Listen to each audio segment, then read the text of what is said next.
Pernahkah kalian merasa sangat mengantuk saat rapat atau di tengah jam kerja? Tapi harus motivation, menahannya karena takut dianggap malas. Di banyak belahan dunia, tidur di kantor adalah dosa besar yang bisa berujung pemecatan. Tapi, bayangkan jika ada sebuah tempat di mana tidur di tengah rapat justru dipuji sebagai tanda dedikasi. Selamat datang di Jepang, negeri di mana Inemuri seni tertidur saat beraktivitas menjadi simbol kerja keras yang dihormati. Mengapa ini bisa terjadi? Mari kita selami rahasia di balik budaya unik ini. Secara harfiah, Inemuri berarti ada saat tertidur. Kata kuncinya adalah ada. Ini bukan tidur lelap di atas kasur dengan piyama. Inemuri adalah tidur singkat yang dilakukan di tempat umum, di tengah hiruk-pikuk aktivitas. Kamu bisa menemukannya di kereta api yang penuh sesak, di bangku taman, kelas, hingga meja kantor yang paling sibuk.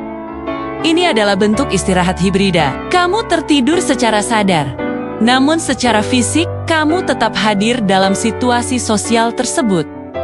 Mengapa dianggap sopan? Di Jepang, jika kamu tertidur di depan bos, itu bukan berarti kamu mengabaikan pekerjaan. Sebaliknya, itu mengirimkan pesan.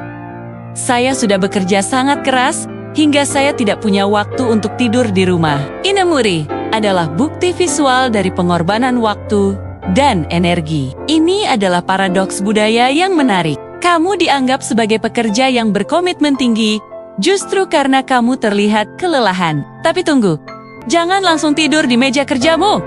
Ada aturan mainnya.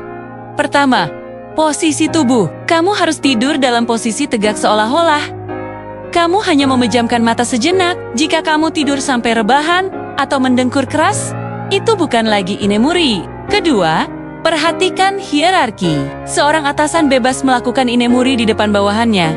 Namun karyawan baru harus tetap waspada. Dan yang terpenting, kamu harus siap siuman seketika. Begitu ada instruksi atau namamu dipanggil, kamu harus bisa langsung bangun dan fokus tanpa terlihat linglung. Secara medis, Inemuri sangat mirip dengan konsep power nap. Tidur singkat selama 10 hingga 20 menit membantu otak melakukan riset. Ini adalah cara yang sangat efisien untuk memulihkan energi kognitif tanpa masuk ke fase tidur dalam yang menyebabkan pening saat bangun. Hasilnya, setelah terbangun dari Inemuri, fokusmu akan menjadi lebih tajam dan produktivitasmu justru meningkat pesat dibandingkan jika kamu memaksakan diri bekerja dalam kondisi mengantuk. Jadi, apakah Inemuri bisa diterapkan di kantormu tanpa memancing kemarahan bos? Mungkin butuh waktu bagi dunia untuk memahami seni tidur ini. Namun satu hal yang pasti, Jepang mengajarkan kita bahwa produktivitas bukan hanya soal bekerja tanpa henti, tapi juga tentang tahu kapan harus memejamkan mata. Bagaimana menurut kalian? Berani mencoba Inemuri? Besok pagi? Tulis di komentar ya! Jangan lupa subscribe untuk fakta unik lainnya. Selamat beristirahat dan sampai jumpa!